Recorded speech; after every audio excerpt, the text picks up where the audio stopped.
Hello everyone. तो देखते हैं आज का जो टॉपिक है बहुत इंपॉर्टेंट टॉपिक है। एक क्वेश्चन में भी शायद इससे डिजाइन होगा ही होगा। तो देखते हैं जिसका नाम है जेंडर इश्यूज और ये मैनेजमेंट का एक सब टॉपिक है। तो पहला क्वेश्चन देखते हैं। According to the protection of human right act 1993, what do human rights. तो इसका आंसर जो हो जाएगा C, right relating to life, liberty, equality and dignity guaranteed by the constitution. Next, what was sexual harassment first recognized by the Supreme Court of India? तो ये 1997। What are the Visakha guidelines? तो answer C हो जाएगा, guideline for the resolution and prevention of sexual harassment at work place. Four देखते हैं। Who do Visakha guideline apply to? All women working part time, on contract और in voluntary honorary capacity. C answer हो जाएगा। What is considered sexual harassment according to the Supreme Court definition? बहुत अच्छा question है। तो fifth देखते हैं। Any unwelcome sexually determined behavior, वो कुछ भी हो सकता है। What is mandatory prerequisite for a complaint committee as per Visakha guideline? तो इसका आंसर हो जाएगा minimum 3 members. How long does a complainant have to file a complaint after occurrence of illegal incident?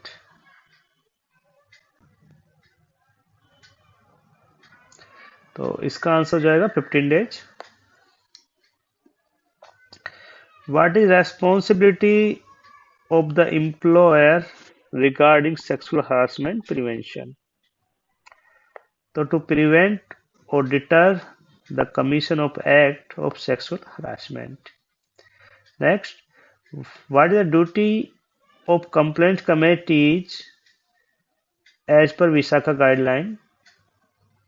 तो बी हो जाएगा to maintain confidentiality. 10 देखते हैं।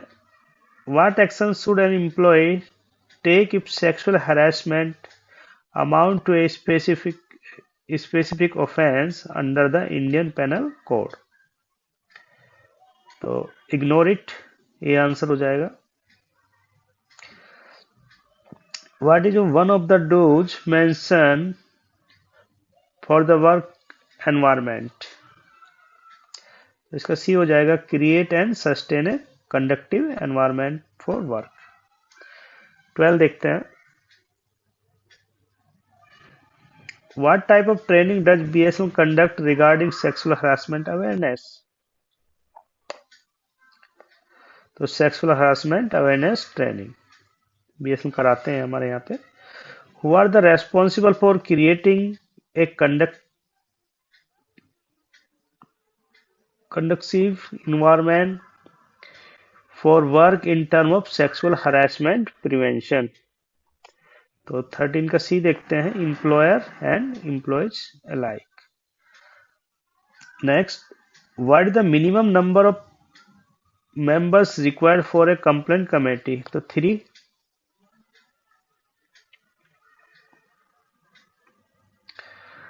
How should complaint of sexual harassment be treated by employers?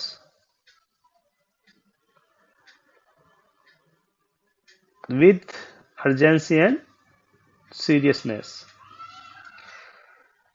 How does sexual harassment affected women's rights according to the text? It violates their rights. 17 देखते हैं। Who should take step to prevent sexual harassment at workplace? तो both employer and employees. 18 देखते हैं। What should an appropriate complaint mechanism ensure? Time bound treatment of complaints, ये answer सही हो जाएगा। Who should be involved in the complaint committee to prevent undue influence? तो इसमें सी हो जाएगा, एक third party familiar with the issue of sexual harassment. Next देखते हैं, how should awareness of women rights be treated at work place? तो B हो जाएगा, bye permanently notifying the guidelines. What is the primary objective of Visakha guideline? तो repeated question है, to prevent sexual harassment and provide procedure of resolution. What does sexual harassment encompass according to the Supreme Court definition? तो 22 का सी हो जाएगा। What action should employer take if sexual harassment amount to be misconduct as per service rule? तो initiate appropriate disciplinary action। बहुत अच्छा question है, मे भी शायद आ सकता है। Who should be involved in creating a conducive environment for work in terms of sexual harassment prevention? Both employer and employee. What action should employee take if sexual harassment occur as a result of an act or omission by any third party? Take all steps necessary and reasonable to assist the affected person. What is one of the important point issued in Visakha guideline regarding complaint committee?